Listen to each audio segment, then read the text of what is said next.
Let's close it. Thank everybody for being here. Glad board member Terry said go ahead and education. Let us always just sing this time together, Lord. We just pray for our industry. We just pray that we do the right thing for our industry and give us guidance throughout this day, Lord. Amen. Amen. Everybody join me in pledge allegiance. I pledge allegiance to the flag of the United States of America and to the republic for which it stands, one nation, under God, indivisible, with liberty and justice for all.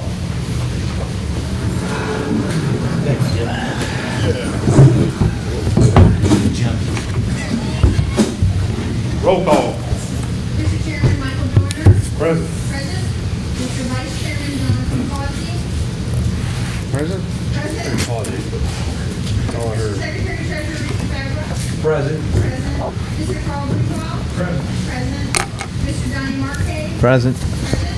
Mr. David Giglio. Present. Present. Mr. Kevin Brown. Present. Present. Mr. Cole Sullivan. Present. Present. Mr. Terry Smith. Yo. Present. Mr. Chairman, we have quorum. Thank you, ma'am. This time, the chair will entertain a motion to adopt today's agenda. Motion to adopt. I have a motion. Do I have a Second. Second. I have a second. All those in favor say aye. Aye. Those opposed, nay. The ayes have it. Agenda's been adopted. Next on the agenda, we have a presentation from ICC exam manuals. Crystal Carter, please come forward. How are you today? Good. Good morning. I'm Crystal Carter, Executive Director of PHCC of Louisiana. We have submitted a request for the board to consider, and we have been speaking with ICC to try to develop a text that is inclusive of LSU CCC amendments. This is a tool that we want to offer to our members so that they have the text, the IPC code in the field with all of those amendments, incorporated. That being said, the reason we're coming to you guys is this is a text that we would also like to offer to our graduating apprentices. So this would be something that they would be able to bring in to take their test. We currently, you approve the IPC under those guidelines of tabs, et cetera. So we would just like this board to consider our request that if we have this published with ICC, which I have been in contact with them, they are on board, that this would be a publication that would be accepted for testing. Okay. Do we have any Questions? questions from the board members? Yeah, I got one question. I was a little confused. Who is publishing the book and who is selling the book? So we would, as PHCC, would work with ICC to publish the book, and then we would be purchasing it and either reselling it or providing it to our members. Okay. Any idea of the cost of the book? They have not given us a quote just yet on that. I mean, do we have a published version of this book so the board members can actually look at it? No, we did not want them to have to go through this if we thought this wouldn't be something that would be approved. But ultimately, what it would be the code with those LSU's amendments put in their order, proper. It would all be, one cohesive piece rather than two different documents. And we've spoken with Matthew Wynn on the option of having an online mechanism so that if there are future amendments for those in the field, they'll be able to access that as well. I think the purpose, my understanding of the purpose of this is to relieve the burden on the examinee, because right now, if they purchase a regular code book without the amendments in it and use it to take the exam, in order to use that as a resource in the field, we know that you have to have the amendments because there are a lot of Louisiana amendments. So then they're either having to carry a book with them in the field and amendments, or they're having, if this was produced and not approved, they're going to have to purchase a separate book. So I think the whole end goal was to have a book that an apprentice can use not only to take the exam, but also as a resource in the field as they can continue their career in plumbing. Would Correct. is the would the book only be able to be purchased through PHCC, or can it be purchased from ICC directly? The conversation that we've had with ICC was specific to PHCC coordinating with them. If there's another, contract that may be negotiated out of that, I can't speak to that at this time. Our conversation has been specific to PHCC. Yeah, it sounds like there would be a lot of implications with the code council as well. If you're gonna publish a book with their amendments, I think they would certainly need to Know about be it. part of the process. Well, absolutely, and I apologize, I didn't mean to imply that they would not be a part of this process. Gotcha. Our first step was to make sure that ICC, who has traditionally, that is their copyrighted information, we wanted to make sure that they would be on board with doing something like this. And then, yes, we would work with LSU CCC. Yes, ma'am.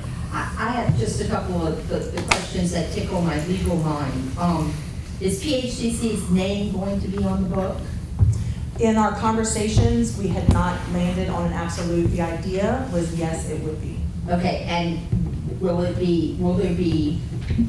is there an intent that there would be a profit, or that PHCC would hear any economic benefit from the sale of the book? We would purchase it as a benefit for our members, but if a non-member were looking to purchase it, there would, and I'm speaking on behalf of my board, that would have to approve that, but I expect that there would be a small markup on that. So a member would get the book without having to pay for it at all? The apprentices, the graduating apprentices would, and as far as our members go, if they have to pay for it, it would not be a markup. But there would be a markup if a non-member wanted the book? Correct. And again, this is without PHCC's board approving, with a motion for that, but that is what the discussions have been. So, I mean, you guys just, this is triggering we would have to look at the ethics issue of whether or not a body, because PHCC has appointments to the board. And so we would have to make, it might be that would be something that would have to be looked at. Whether or not they could endure an economic benefit, given that they have appointments to the board. So I'm not saying it can't be done, I'm saying that's something I don't know the answer to. But it at least triggers we would have to look at the ethics law. If anybody has looked at it already or thought about it, I would welcome your comments, but it might be something we would have to look at. Mr. Ricky? I'm just curious, when a plumber out in the field, when they purchase a IPC code book, so if there's any changes, because it's probably a 3-year cycle, right? Right. So in the development of the code every 3 years, if the amendments come out, and if you purchase the initial book, how is it set up right now? Do the plumbers out in the field and the apprentices have to purchase the amendments? Or is that the amendments as part of the original code book that they purchased? Currently, the amendments are not part of the ICC's publications. That is a separate, and Jake, correct me, Mr. Causey, if I'm wrong. You go to the website and you can download it, I believe, as just a master PDF. And is it free? That part is, yes. Okay, so they do have access to any changes in the code, Yes, and it's free? that part Okay. is, yes. All right. Just wanted to find out. I think it warrants further discussion, so I'd like to make a motion that we send it to Rules and Regulations Committee. I think we have several things going to that committee, so we could further discuss the issues that have arisen from Rules it. and regs, I would- Yeah, well, I think one thing we're considering is the ethics aspect first and foremost. I think that's the first hurdle. Yeah. I don't want people to spend a whole bunch of time on something that isn't gonna get past that first hurdle in the first place. I Would think you like to change the motion? that can come out of, the ethics would be the first part of the committee discussion, would be, Okay. does it pass the ethical Yeah, standard? I'm good with that. If whatever committee it goes Yeah. to, if that's part of what they go, then. Your choice, sir, whatever committee you think would be most appropriate to handle that. This is directly affecting the testing, so Okay. I think if we could get a motion to send it to. Okay, I make a motion that we send it to the testing committee for a further review. I have a Second. motion on the floor. Second. I have a second. All those in favor say aye. Aye. Those opposed, nay. Public comment. Yes, Public I'm Yeah, sorry. we'll do public comment. Is there any public Back comment? up, back up. Working on it. Any public comment? There being none, we have a motion, we have a second. All those in favor say aye. Aye. Those opposed, nay. Ayes have it. Thank you. Thank you, ma'am.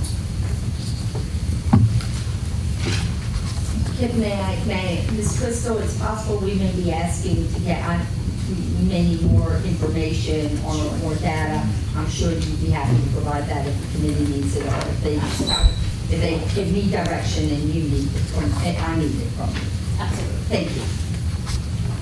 Moving on to committee reports.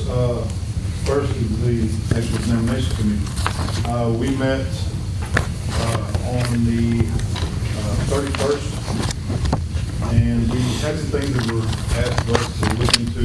Well, number one is residential plumber limited practical exam and how we wanted to handle that. With the new scope of work that they are able to do, we were asked to look into whether the tradesman's exam would be sufficient for residential plumbing license. And what we came up with was no, it was not going to be. With the addition of them being able to do rough ends without the supervision of a journeyman, but under the license of the masters, we felt the need there to be a rough end style practical on the exam.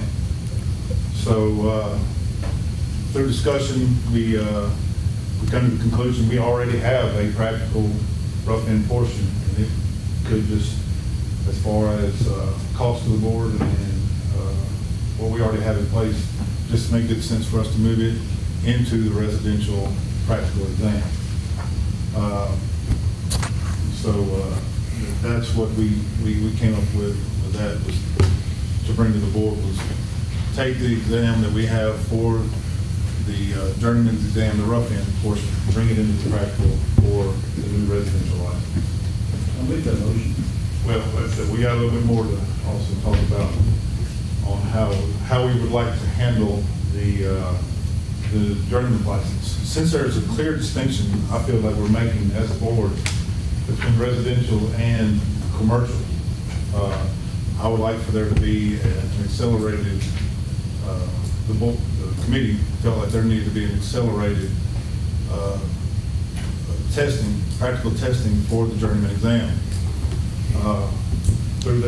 Going through that process, we felt like we would needed to look into some other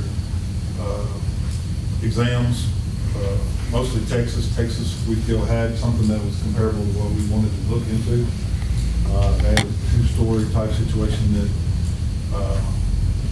it is a practical exam. It's a downscale model. So we feel like we actually reached out to Texas to see if we could come take a look and see, have a conversation with how they perform their practical exam, and maybe adopt, not the exact same, but make it fit us, and move forward with that. So at this time, I would like to ask for a motion to, one, to be able to move the practical exam to, from that we currently use for the journeyman exam to the practical or the residential. And, well, I would just, if you wouldn't mind, Sure. Mr. Chairman, just like to clarify, in the committee, what we discussed is that essentially it was very important that we got those practicals moved over to the residential plumbers exam. So essentially what we're asking is to provide both of those exams to both the residential and the journeyman for the time being, and then in December, that committee will be able to make a recommendation on the changing of the practicals for the journeyman plumber. yes. Mr. Chairman, in light of the fact that you said that we do need to do a practical exam, I understand we've elevated tradesmen to residential plumber without additional testing. Is that what we decided to do? We've elevated tradesmen. The tradesmen, from what I gather, is that correct? But the legislature directed that all tradesmen who currently have the license of tradesmen are now licensed as residential plumbers. I think this would apply to any person who would be attempting to become a residential plumber that the test would apply. Well, in other words, we're not gonna go back and test the people who already have tradesman's licenses. I don't think the act would allow us to do that. Yeah, I misinterpreted a lot of that because I didn't see that in the law. So essentially, what that act did, Mr. Carl, is it struck through all tradesmen's licensure. So we actually have no authority as of August 1st to renew something that says tradesman, to take there's no tradesman's fee anymore. So essentially, and the representative and senator, I believe, of PHCC also worked with them. All of those 20 people are essentially, they get an upgrade in licensure, and then we're kind of dealt on the back end trying to figure out how to change testing to better fit it. So basically, they grandfathered by statute. That's Yes. right. That's right. Yes. Should we not? And grandfather's laws, it never goes away. So we don't It doesn't sound like we're gonna do anything till December, is that right? So we're not issuing any more tradesman exams. However, we do have people who have qualified under, because the hours didn't change, right? The only thing that changed is the name of the license and the scope of the work. So everyone that's already applied for the tradesman, which we have one more exam, they're qualified to take the exam, and that's already been changed. It's called a residential plumber's exam. We have one more, I believe, in November, December. We should have the recommendations to make that change for next year. I mean, I understand the concern. I think you and I had some discussion about that. I had the same concern. I just want to make sure that the board as a whole understands that it's a statute, and there's not, you as a board are not able to make changes by statute. In light that it was, I mean, I know it was a name change, but it was also a scope change. So would it be inappropriate to ask for an Attorney General opinion on this issue? Because I know it's just 20 people, but at the end of the day, it's a scope change. We're certifying that somebody's competent to do work that they haven't been tested over. And I think it may warrant that to be thorough on our side as a board to So you're protect saying to us. ask the Attorney General whether those individuals are required to retest? If we're able to have an additional test in light of the additional scope of work that they are going to be allowed to do. Yeah, so was there any specific language in the bill that said how the current licensees would be affected? Because it could kind of go either way. They may not have a license anymore at all. Well, No, it was not. It wasn't addressed like the sunset, like Right. some of the things are the Right. grandfathering. I don't think it was addressed. I think that we have been reviewing laws for a very long time and writing laws, and when things are struck through, that means that they're gone. I don't disagree. I mean, it's on the table for the board's decision, but asking 20 people to come back and take a practical exam is going to cost the board money. You're probably looking at some legalities that you're going to have to deal with. So those are all things to consider. These are not, these 20 guys that are out there working, it is not their fault. You know, the board didn't make these decisions for them, and I would just ask the board to think about that, to put these 20 people through yet another exam because a law change that they have no control over. Yeah, well, I would say there is. in answer to the question, though, no. The statute does not specifically say everyone who was a tradesman is now a residential plumber. Yeah. So it practically, just like when somebody had a restricted license and we did away with it, their license became unrestricted, we're sort of applying that. In theory, the thought was the same logic would apply, that if they had a tradesman's license and now they're residential plumbers, they should be residential plumbers. To try and answer to your question, I think you could certainly ask that question. My concern is that you're not going to get an answer from the Attorney General in any type of efficient timeline, I think, and so the question I would have is, for the purposes of the staff, what do we do with those people in the meantime? Are they considered unlicensed? Are they considered licensed until we get an opinion? That's something you guys do have to make a decision Right. on. Yeah, and I was just gonna say one thing though, while there's the perspective of the 20 folks, there's also the perspective of all the people who've actually taken all the exams and gotten their license. So I think you gotta balance both sides of that in the decision making. Yep. Yeah. If we are going to seek an Attorney General opinion letter, then the board needs to give a direction about what's gonna happen until we get an answer. Sure. Yeah. You have something?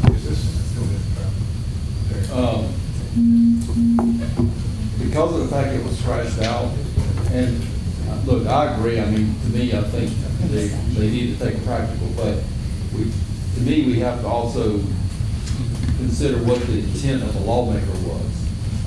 And I think with the lawmaker scratching it out, his intent was to grandfather those guys in. I mean, that's just my opinion, even though my heart says they should take a practical.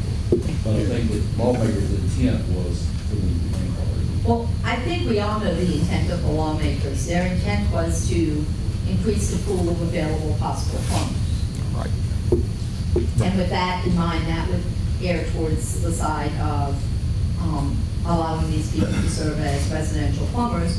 And if they are incapable of doing that, then we'll see it through enforcement.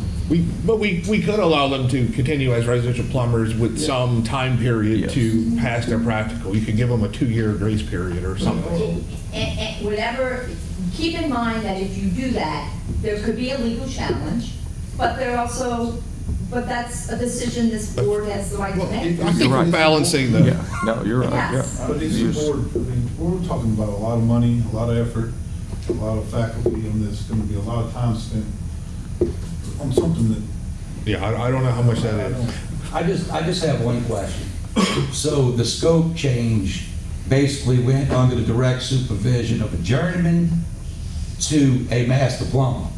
But as far as for the scope of the job duty, it didn't change. Am I Yeah, correct on that? It did It change. to allow installation. That's Oh, just so it did change. to allow rough in of Yes. residential Okay. plumbing. So a tradesman couldn't, under the direct supervision of a journeyman, do a rough in? That's correct. Under a journeyman, you could. Under attorney, now he can do it independently. He can independently do a rough. Right, but under Under a a journeyman, he master could do the rough in, right? Yes. He can do it on his own. Now. Now he can do it on No, no, I get it. No, he can't do it on his own. He has to be under the direct supervision of a master plumber.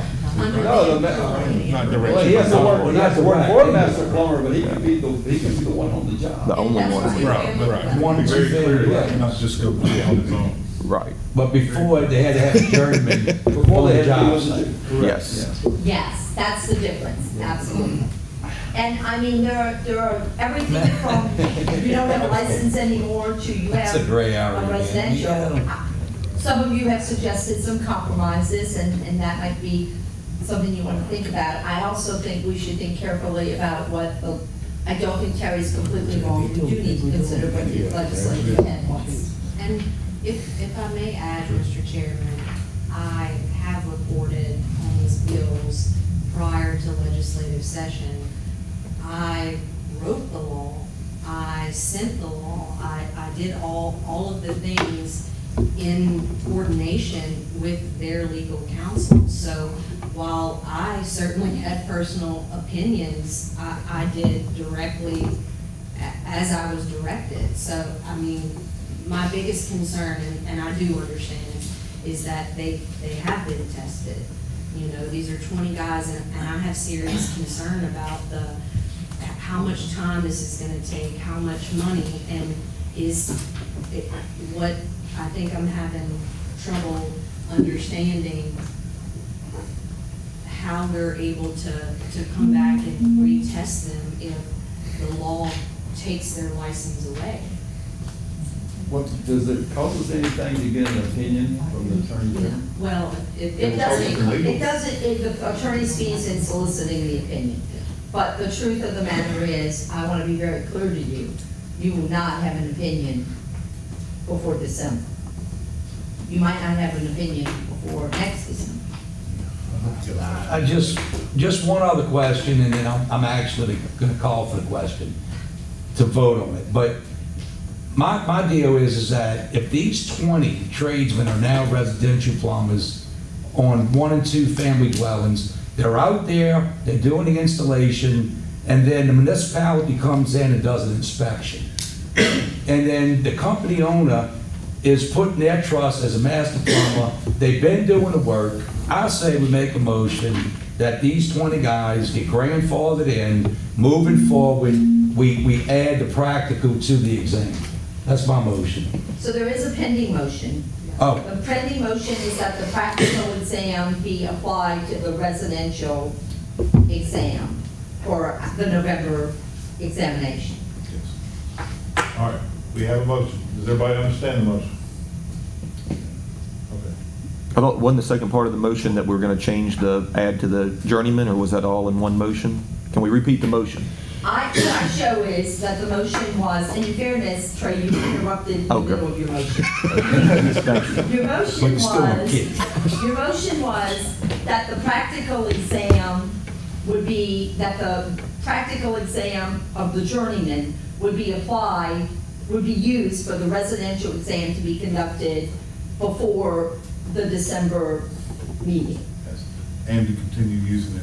in the- And you didn't get to add in, because then Mike interrupted and talked about the fact that in December, that what they were recommending was that y'all go look at Texas, and maybe Okay. in December have a Let recommendation. me withdraw my I don't even remember saying that. So let me withdraw my go ahead, Terry, I'm sorry. Now, good, that makes it easier for you. Can I ask a question from one in the audience?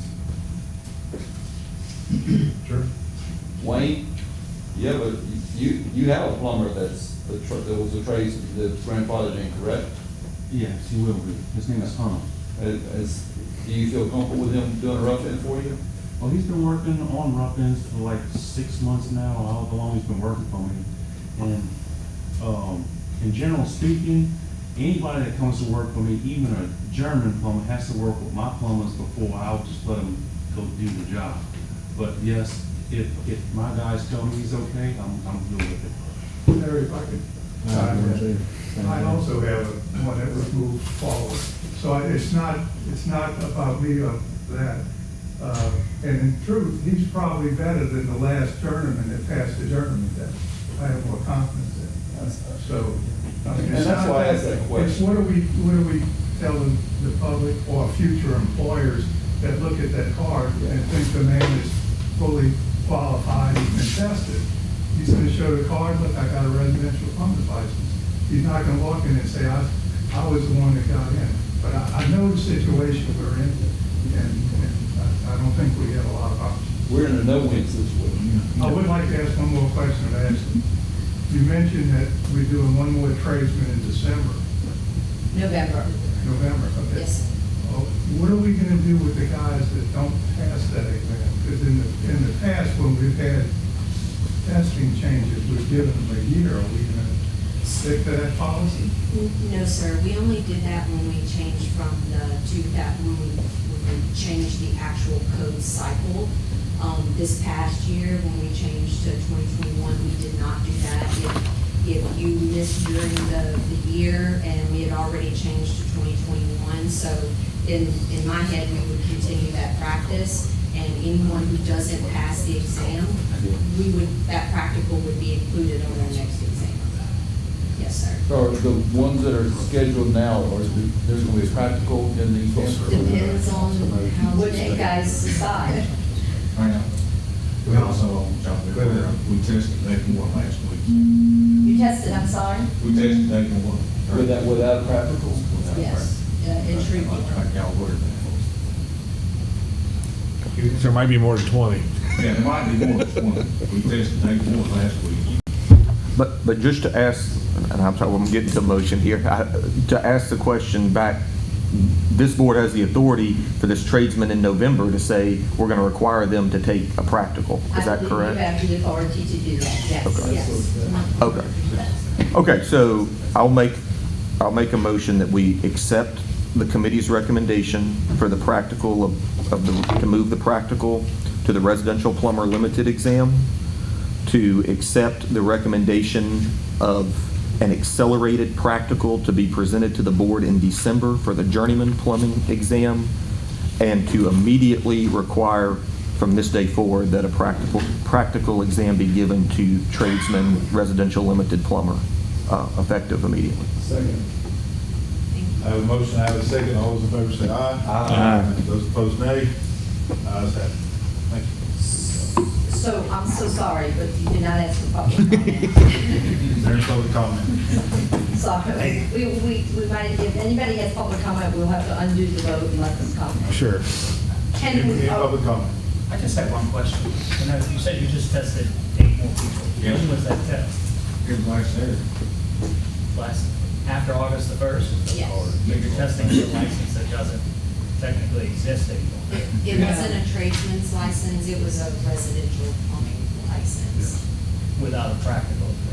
They had a practical, all the tradesman exams do have practicals. I think what they're talking about is it doesn't have a rough-in. Rough-in. Plumbing layout. Yes, sir. It didn't have that. We already have a precedence of how this should play out, because if y'all all remember, when we was all master plumbers, and that license went away, and we had a statewide thing, we all was restricted to an area, we all had to retest. So you may want to focus that in, you already have a precedence of what we do. so the 2 people who just spoke, would you please complete public comment cards so that? Just a reminder, if you Just so that guys, we can if put you're going that to in speak in the public, you have to. Well, in fairness, it wasn't listed as an action item, so they would have known to do it. Now, I'm gonna back you guys up, because we still don't know what are we doing with the 20 people. Do we need to vote again on that motion, though? Yes. Can we do them separate motions, or? Yes, it's separate. Yeah, so, Yeah, now, our practical that we're saying is actually a rough-in, right? Because Yes. like Doyle Yeah. said, they had a practical, but it wasn't a rough-in. Yeah, the motion I believe Trey has on the floor right now doesn't address the 20 that's already No, tested. no, no. This is just moving forward with the rough. Right. Yeah. And what you're trying to do is get clarification. Trey, when you said move the practical, I'm sorry, motion to accept the recommendation of the practical exam be immediately moved to the residential plumber, you meant the rough-in portion? That is correct. yes. Okay. That's correct. So now, can we re-vote on that? All right. I'm going to revote on Trey's motion. All those in favor say aye. Aye. All those opposed, nay. No. Now we gotta figure out what to do All with right. the 20. So now, those is there a motion on the floor on how to address the 20 individuals? Potentially 28. You gotta cover the other ones, too. All right, Mr. I'd like to make a motion that those 28, potentially, based on the 8 that tested, if they pass the exam, that they get grandfathered into the residential for 1 and 2 family dwellings. I have a motion on the floor, do I have a second? I have a second, all those in favor say aye. Public comment. We don't like it. Yeah, It's I do have a comment that, just to put, to be recorded in the minutes, I do want to go on the record as stating, I think this should have been brought up before the board publicly said what we were going to do with it. It's a board discussion, right, that, which we had today, but our staff, I don't think it has a proper legal review getting to this point. But go ahead. I just want to put that point in the minutes for the discussion. If this should have been. Is there any public comment before we vote on Vicky's motion? Yes, sir. I got a question. This is the first I've heard of a residential license. If I pull up on a job and he's the only guy there and he hands me a residential license, what can he do and what he can't do? Can we address that not as part of the meeting? We can talk about that in terms of guidance later, but I don't. I'm going to ask you if there's any public comment, you tell me yes or no. I'm filling the cards out as we go. So Mike, here's what's the issue. Where an issue comes up, a motion is made which wasn't anticipated. So it isn't directly on the agenda as an action item, which is, I think, what Trey's concern is. Yeah. There's no way they're gonna have completed a public comment card because they didn't know that Trey was gonna make a motion. Okay. So in those cases, even though it isn't listed as an action item, where there's a motion and a second, there has to be an allocation of time for public comment. But she won't have a card yet, because nobody knew that they were gonna make, that Tony was gonna make that motion. There are things that are anticipated and things that are sort of unanticipated, but both require public comment. Okay. So in fairness, that's the problem, and that's why it's becoming complicated, and I'm aggravating you, and I apologize. I just want to make sure, this is a significant issue, and it could affect licensure for people, and I want to make sure that if there's someone here who wants to say something, they have that opportunity. Sure. So that's, All right, that being said, last chance for public comment.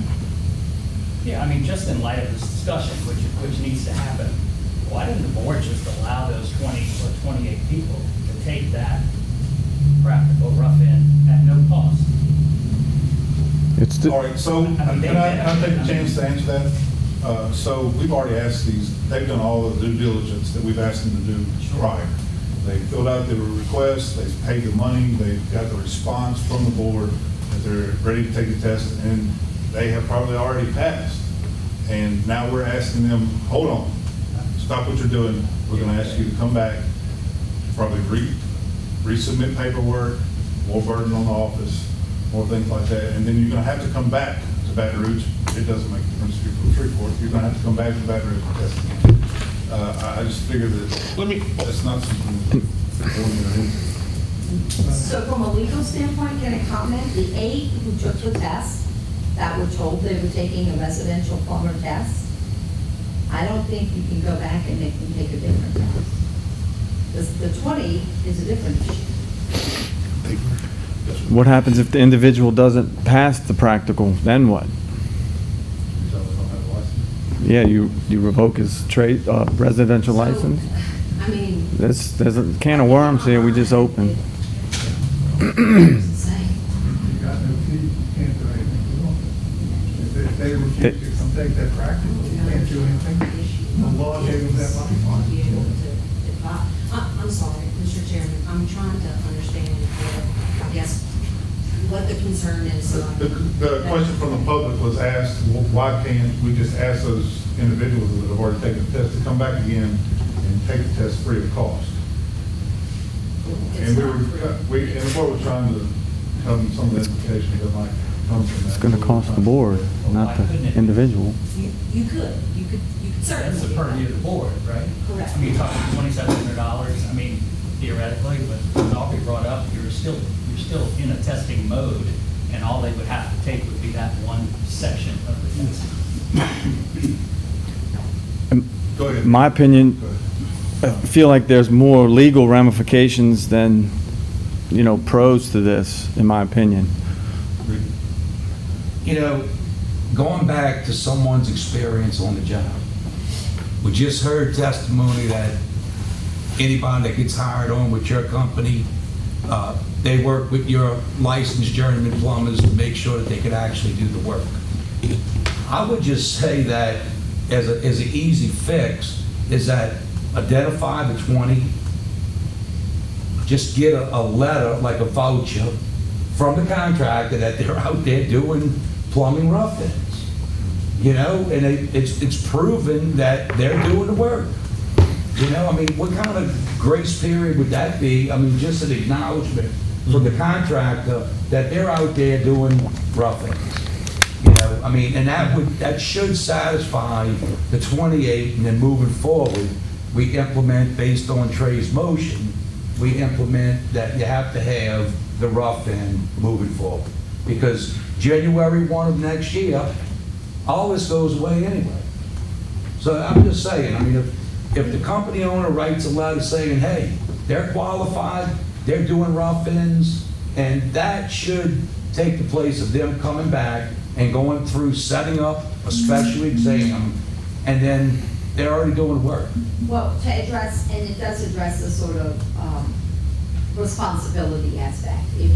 If that would be something that the board would want to do, I mean, there is a motion pending to grandfather them, but if what you would want Are you to do amending is your maybe motion? amend that motion. I'll do whatever. If you would maybe want to amend that That sounds motion good. to say Better. we're going Yeah, to that sounds communicate better. with the companies that the 20, forget about the 8, those people tested for a residential plumber's license. If they pass the test, they're a residential plumber. The other 20 is different.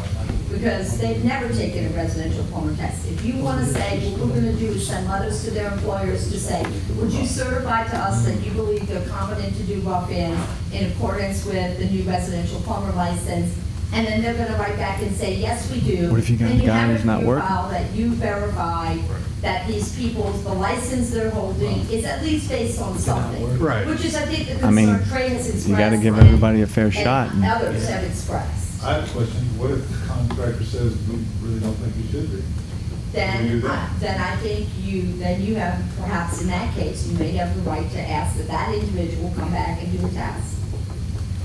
But you can treat it on a case-by-case basis. I don't think any plumber is I don't think anybody's gonna say that to you, because if they're employing a tradesman who they don't think can do, or who is now a residential plumber, they're not gonna ask them to do rough-ins. At least you would hope. A contractor is not gonna say, oh no, he can't do it, and then let him do it. Yes, ma'am. Mr. Chairman, of course, it's up to the board, but I just want to kind of echo what Mr. Terry was saying. I work with these young guys every single day. All of your apprentices that come in, all of your tradesmen, they can't get their hours. I spend time with these guys, and I don't think that asking them, because the state continues to change laws, right? The state continues to change laws. People don't know how to register for anything right now. So we're gonna ask these guys yet again to take off of work. These guys are working on the weekends. They have to pay to come down here, hotels. They deserve better than that. They truly do. And I understand that there's some concern, but it is not their fault. If we want to do the voucher, I'm more than happy to do that, but I think I'm asking you to take that into consideration, that this is very costly. I don't care what it costs the board, but it is costly to these guys. These are guys that qualified with 3,000 and 4,000 hours, a year and a half, maybe 2, that we're gonna take from you out of the field to come back and test. And I know that we could retest them. I certainly know that. But I want you guys to remember that we are here for everyone, and it is costly for them. Yes, sir, ma'am. The one thing I see might be a legal problem, and I ain't no legal person. Okay, you got these 8 that didn't take the road. So what if the 20 you say have to come back to take the road? They find out these 8 didn't have to pass that part of the test, then are we opening ourselves up for a legal issue? Yeah, that's why I wouldn't make everybody retest. If you're asking me what I would do what I suggested, which is to grandfather them in upon receipt of communication from their employer that they feel confident that this person is qualified to perform rough-ins based upon their years of experience working as a tradesman. The master plumber. And that's what I would do. I would not ask Yeah, them to I come think to the that's test, because I think you're gonna get bigger. sued by Middle- somebody. middle ground. And you might not Middle get sued ground. by That would the satisfy individual. or It's gonna be some doing company due who's gonna diligence. say, you're not letting me use this guy to his full It's a good potential. compromise. And I need to be able to use this guy to do this work. Or some group of companies. Yeah, but We I don't think need we one have of to those make an yet. exception like Johnny. The only He's question a trained, about the assistant the trainer. employer, Oh, so he doesn't work around. for an employer, Even but he's if tested. Yeah, I think if somebody's not under the employment of a master You know- plumber, then that's just a case-by-case basis. From the like employer John is really gonna solve a whole lot. I mean, that's the most I would do. That makes sense. No, Here's they my just have to evidence write for a- it, guys. write You a- you guys have to know write a where letter this and is then we'll coming from. review it. This act Yeah, came case by- And then you from may have guys a that currently legislator aren't who working. Exactly, it is believes case by case. that we need more They keep plumbers, up not with less. but they're not working. And my concern is, he might see any action to not allow these people to have licenses unless they do something more as a very blatant attempt to thwart that effort.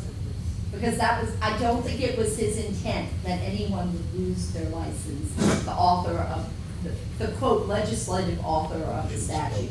And I would even welcome comment from, I know PHCC was involved in the writing of this. I think, I guess I'm asked that if she wishes to make a public comment, I think Crystal would agree that was not the intent to take licenses away from people of that legislature. No, thank you, and it was not the intent to take it away. I do think it also was not the intent that there wouldn't be further verification that they were qualified to meet that new scope of what their license allows for them. And paralleling it with other regulatory boards and licenses that I work with, if you change the scope of what a license allows for, yes, it is going to be burdensome for both the regulatory board as well as the licensee, but that's the world we live in of laws, right? That's why we have the process we have. What has happened in others, even if there's, I think the voucher system may be an option, giving them that time frame, a continuing education element, something to be able to verify that that person has been exposed to and understands what that new scope allows for. So if it's not coming in for a portion of a test, then something, I think it would be the opinion of PHCC as a whole, that it would need to have something there to verify that they're qualified to do that job. I think it's been a healthy discussion on all of this and good points. But at the end of the day, it's the job of each of us in this seat to protect the public. You know, we serve the license holder, but we protect the public, the safety of the work that we do in this state.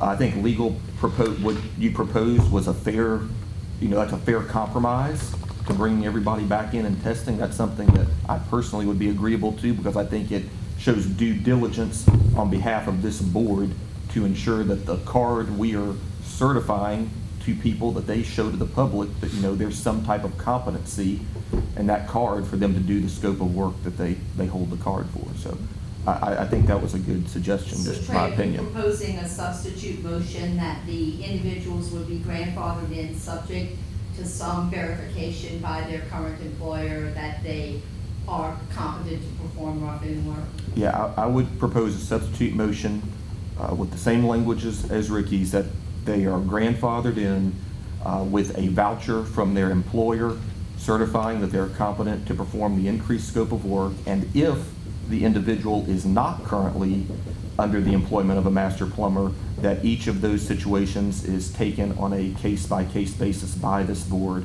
to enhance their licensure. And by employer, I mean, it would be the actual master The plumber. responsible, I should scratch employer, responsible master plumber. Yeah. Yeah, So thank you. Ricky, the issue is to you if you will accept that substitute motion.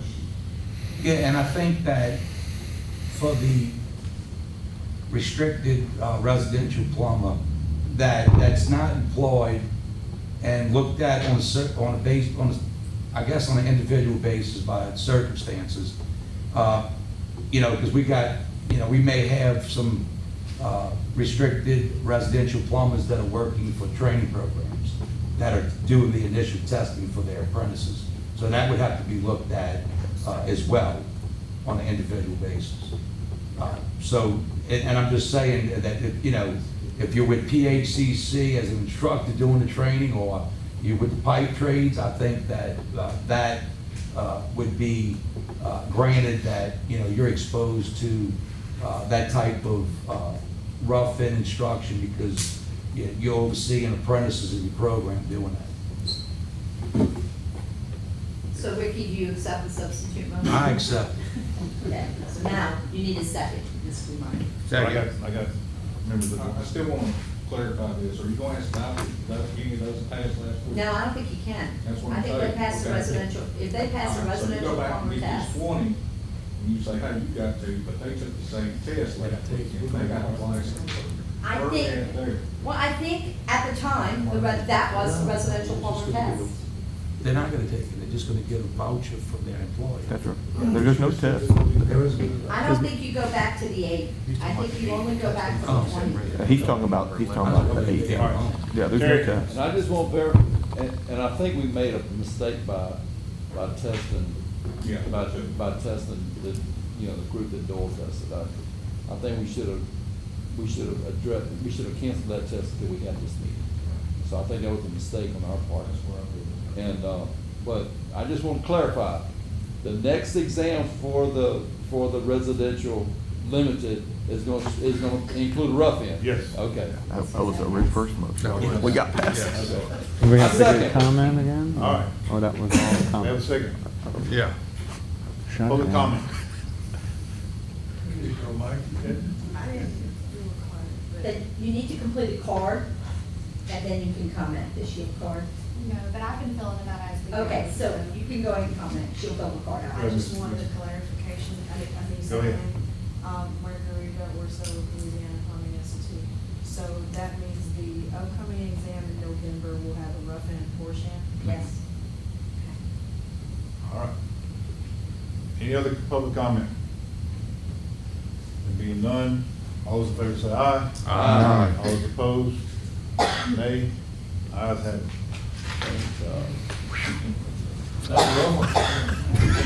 No, it's just Mike a wasn't rough. ready for that. It's just a rough end. It's just a rough end. Action item on moving forward for the master exam. No, No, we for have to address the commercial fact that we, journeyman plumbing did we exam. make a motion to?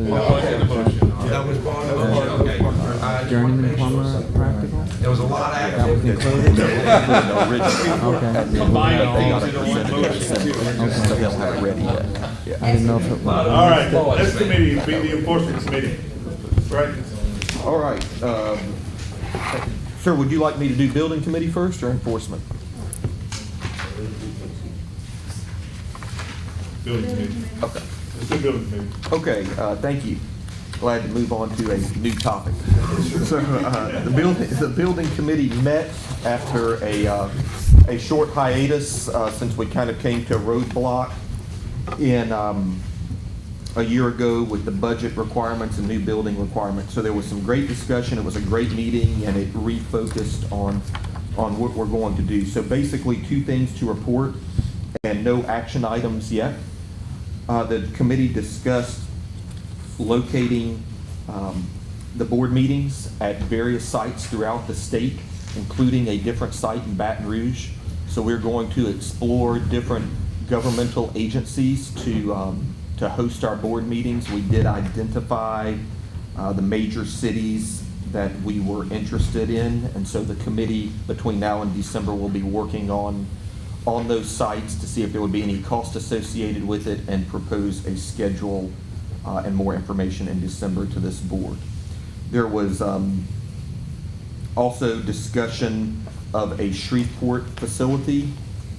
So in short, there was no further discussion about purchasing a new Baton Rouge facility. The committee felt that moving the plumbing board meetings to a new site, a neutral site in Baton Rouge, as well as the major cities, would accomplish the issues with this building.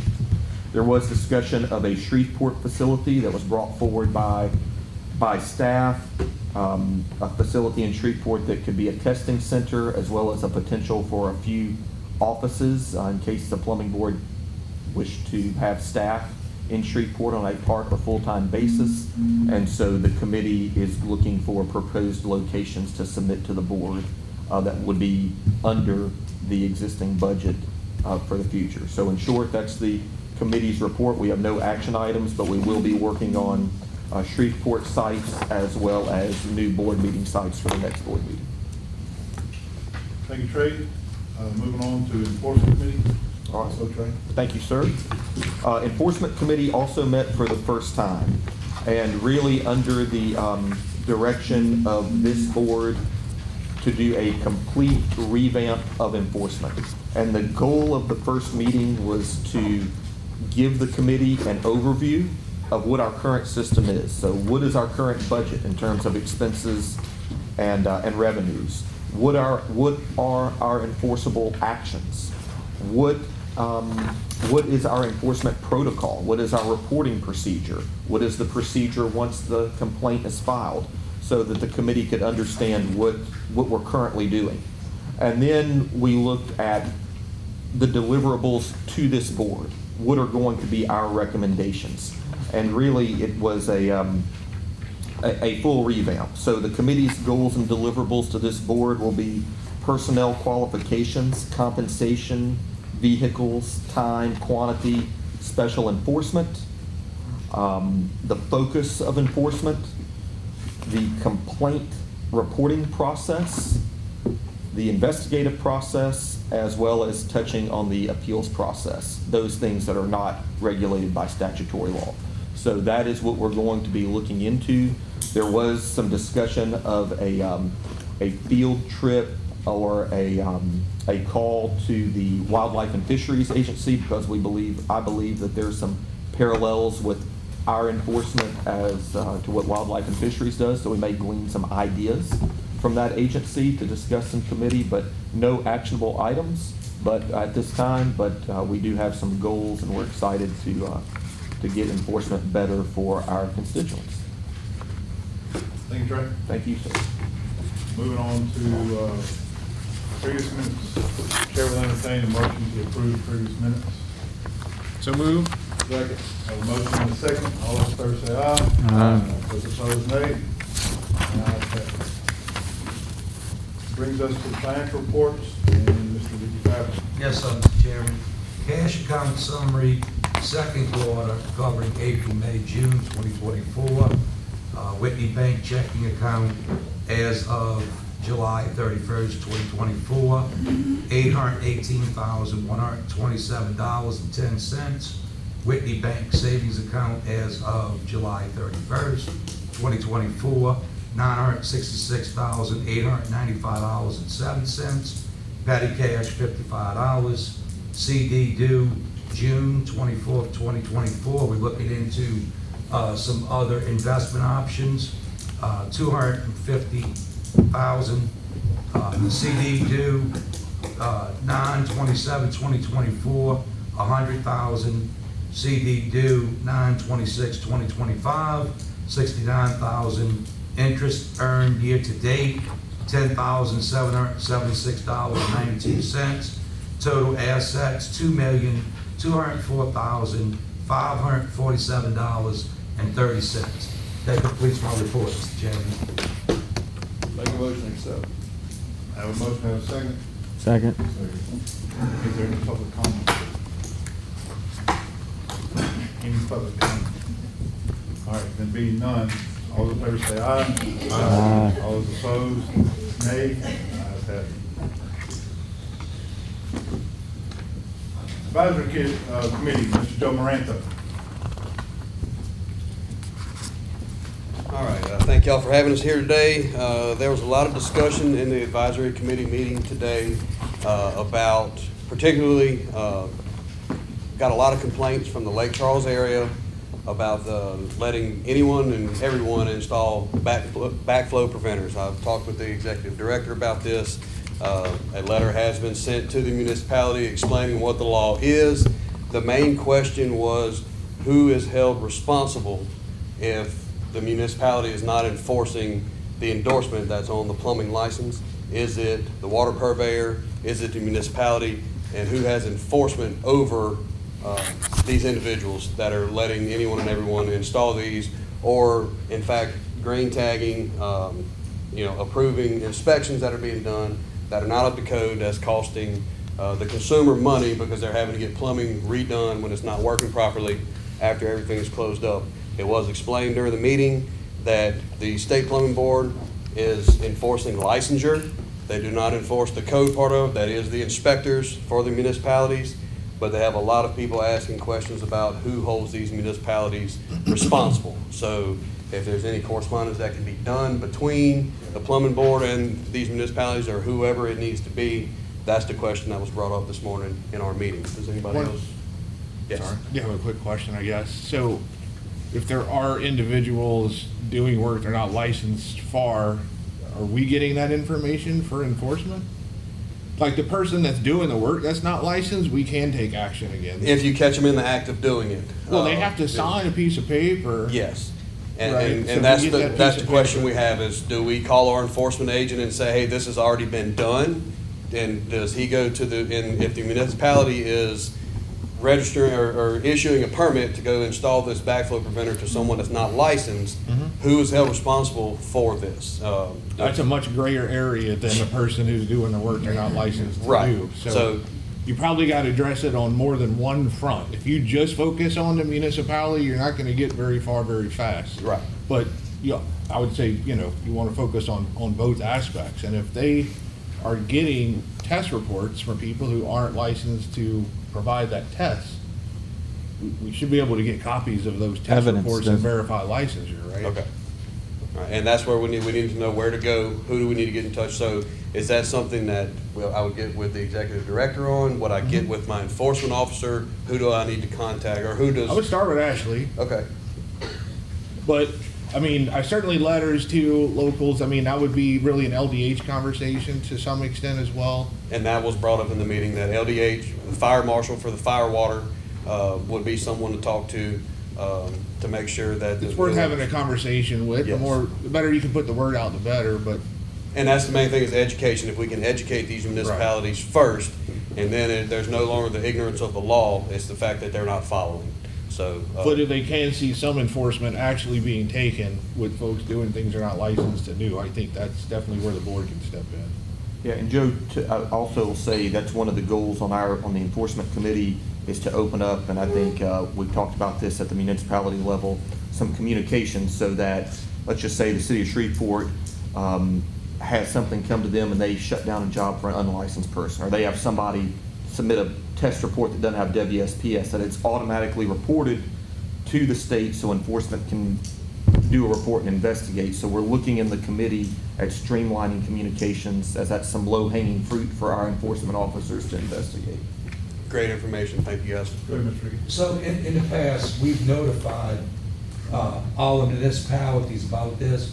So how long do you think it's been since we sent out another communication as a reminder? Well, I did reach out to Lake Charles. We had a specific issue. I did that specifically. It's probably been a couple of years, to be honest with you. So he's absolutely right about the education. There's plenty of hands that change.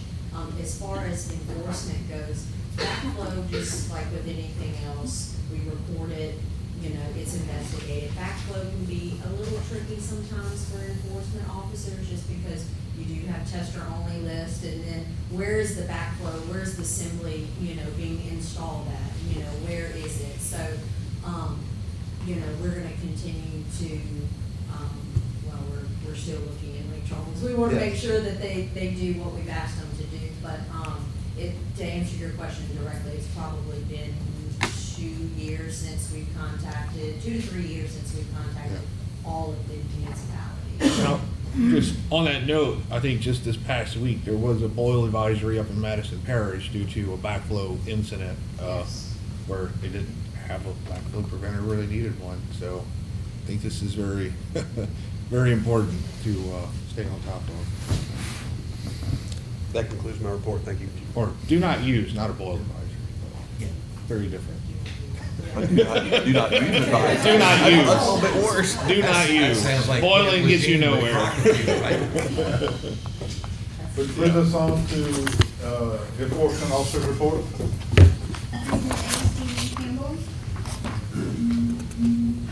For this quarter, I had 879 miles, 120 hours, 119 inspections, and no citations. Region A, William Easterly. Last quarter, miles of 1,487, hours 120, inspections 170, citations 15. Region B, Nicholas Dykes. I had total mileage of 1,548 miles, hours were 120, inspections were 96, and citations were 23. Region C, Pat Olivier. For this quarter is 1,655 miles, 80 hours, 86 inspections, and 0 citations. Region D, Glenn Remion. 2,685 miles, 120 hours, 99 inspections, and 3 citations. Region E, Greg Conco. I had 2,797 miles, 119 hours, 93 inspections, 9 citations. Region F, James York. Yes, for the reporting period, I had 2,697 miles, 120 hours, 189 inspections, 4 citations. Region I, Blaine Moss. Yeah, I had 2,204 miles, 113 hours, 89 inspections, and 6 citations. Thank you. Moves us to executive director report. Tasha. I'm gonna go ahead and just move the residential Please. items. Okay. I just want to cover a few things so that the board is aware. We've started our legislative audit. We should be finished around September. As you all are aware, the legislative audit comes in to ensure that we're following policies, procedures, there's no misappropriation of funds. And then the secondary part now, and has been for a couple of years, is that Department of Labor comes in and ensures that whatever is listed in law that we're asking for is essentially attached to the application and or renewal. So that generally takes a couple of months. All of staff is involved, so we'll be able to report on any findings at our December meeting. Also, I reported at the last meeting regarding our online renewal portal. As you all are aware, last year was a little rough. This year, you'll be able to make automatic payments. You'll still log in the portal the same way. It's just that now you'll be able to put in your credit card and renew your license automatically. It will send you an email. We have it set up where it sends you an email letting you know, I believe you'll receive it within 8 to 10 business days. So a lot different. You'll recall you had to wait for an email, click the email, then go and pay. It really was a mess. So I'm hoping, or I know that this year is going to be a lot better, a lot more feasible for the licensees. At this point in time, we have conducted several dual exams. While we're still not seeing the utilization, I think, in the board's intent, right, which was someone to come and take a plumbing and natural gas at the same time. I'm not seeing that, but what we are seeing and what we have found is that we're able to test more people. So I think ultimately, overall, it was a good move. I would expect to see more dual exams, thank you, Trey, in 2025. And so what we intend to do next year is essentially host all of the journeyman and natural gas exams together as dual exams. It allows for less exams and more people, and it has worked out very well. And lastly, I want to take a minute. I don't know that everyone knows, but one of our enforcement officers, Mr. Pat Olivier, just retired. And I wanted to just take a moment on the record, and I know he's not here today, but I appreciate him so much. He was here whenever I started in 2012. He's been a friend, a confidant, and he's been a hell of an enforcement officer. And so I'd just like to take a moment and, thank him. And if you see him, please tell him we miss him. That concludes my report. I would just like to make a motion, since there's an expense associated with it, is to get some type of plaque made for him in recognition of his service. Second that motion. We have a motion, we have a second. All those in favor say aye. Aye. Those Public opposed? comment? We probably have some. Public comment? Oh, right. You don't do a full public comment on Yeah. that? I don't think anybody wants to comment on the fire. I'm gonna let it go. You're pointing down, No more public. I will say, unless y'all try to amend it where y'all want to spend $10,000 on a trip or something. All right, I think we're good. All right, moving on. Exam, would everybody, the board, please review the exam reports. If there's any problems or anything you need to discuss by the board. No issue. Can we just, if nobody has any issues with the exams, can we just approve this in global? Yes. Second that. Yeah. All right, we have a motion, we have a second. Do we have any public comment? Can be none. All those in favor say aye. Aye. All those opposed, nay. Ayes have it. Which brings us to new business. Correct? Natural gas, Mr. Okay, thank you, Mr. Joyner. I wanted to bring this before the board and ask for this to be referred to Rules and Regulations Committee about the definition or scope of natural gas fitters and the exclusions. Those of you that were on the board a few years ago will recall that Al Smith with Costco came before this board asking for clarification, and he actually asked for a resolution on all appliance installations. This was dishwashers, garbage disposals, washing machines, refrigerators, gas ranges, and gas dryers is what he did. The board, a couple of years ago when he came before, we discussed it in Rules and Regulations Committee. We proposed a resolution, but the resolution that made it to the board was relative to all the plumbing things, to dishwashers, garbage disposals, refrigerators, washing machines, but it was not addressed with the gas appliances. The only minutes that the staff pulled from the minutes of the board meeting say to refer to the committee meeting discussion on gas, and then, we don't have any information there in the committee meeting. So we told Al at that time that you had to have a gas fitter's license or a mechanical contractor's license to install a gas stove, to install a gas dryer.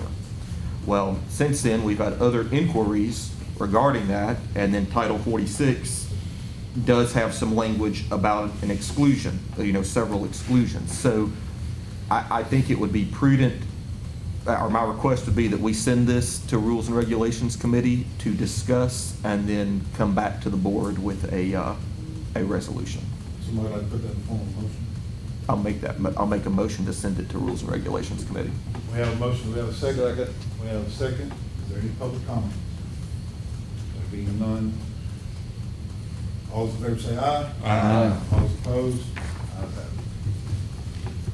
And board meeting minutes. Thank you, Mr. Joyner. So in light of the issue that I just discussed, it kind of reopened. I know we've talked about board meeting minutes real generally before, and then this issue kind of brought it to light again, even though this was more committee minutes than board meeting minutes. And so when you look, before I put this on the agenda, we looked at what other state agencies did, or we pulled up the public minutes that are on these other websites. And our minutes are a little lacking, for a better term, to understand what goes on in our meeting. There's, a motion and the vote, and that's it. But if you were just a member of the public and wanted to see what happened in our plumbing board meeting, you would have a hard time understanding that from the minutes. I know there's different rules, there's different costs, so the only thing that I would ask is that since we're going to have a Rules and Regulations Committee meeting, is to send this to Rules and Regulations Committee just for further discussion of the minutes, so we can get a consensus as to, if we want to make a change or what that would be. Just for clarification, are we talking about board meetings or are we talking about committee meetings? I think we need to discuss perhaps both. We can discuss both in that meeting. Can I make a comment? So I heard what Trey said. I want to be sure the board has some degree of comfort. The current method that is being used for minutes of this meeting and for minutes of your board meetings is compliant with the law. However, one of the things it says is that it gives to the board members the discretion to advise that they want minutes done differently than that, or perhaps to be more inclusive. So I don't think we're not meeting the minimum standards. The staff is doing what is required. Trey's proposal, which has merit, is do we want to do something more? Something less than a transcript and more than what we're doing. And I think he and I talked about it. I think it's a very good idea for that to go to the committee, for the committee to discuss and to come up with perhaps an informal policy that the board wants to adopt for how we're going to do minutes, if we're going to make any changes at all, both in committee meetings and in the board board meetings. And that is totally within the discretion of the board, so long as you don't take anything out of the minutes which would otherwise make it not compliant with the law. Okay, is everybody clear? Any questions, legal or attorney? Yes. I also wanted to add in the meantime, while the committee is reviewing that, if the member would state, as Robert's rules to order, please let the record reflect, that tells us when we're transcribing minutes that you want that recorded into the record. So in the time being, if there's something that you want reflected that we're not putting in there, part of the discussion, stating that would essentially allow us to do that, or no to do that, rather. Okay, so we have that form of motion? Yes, sir. That would be my motion, is to send it to Rules and Rules Committee. All right. We have a motion. Gotta make sure we have a second. All right, is there any public comment? There being none, all those in favor say aye. Aye. Opposed, nay. Ayes have it. All right, next board meeting day will be December 12th, 2024. No comment on that one. And that'll be adjournment in order. Motion to adjourn. I have a motion to adjourn. Second. All those in favor say aye. Those opposed? Ayes have it.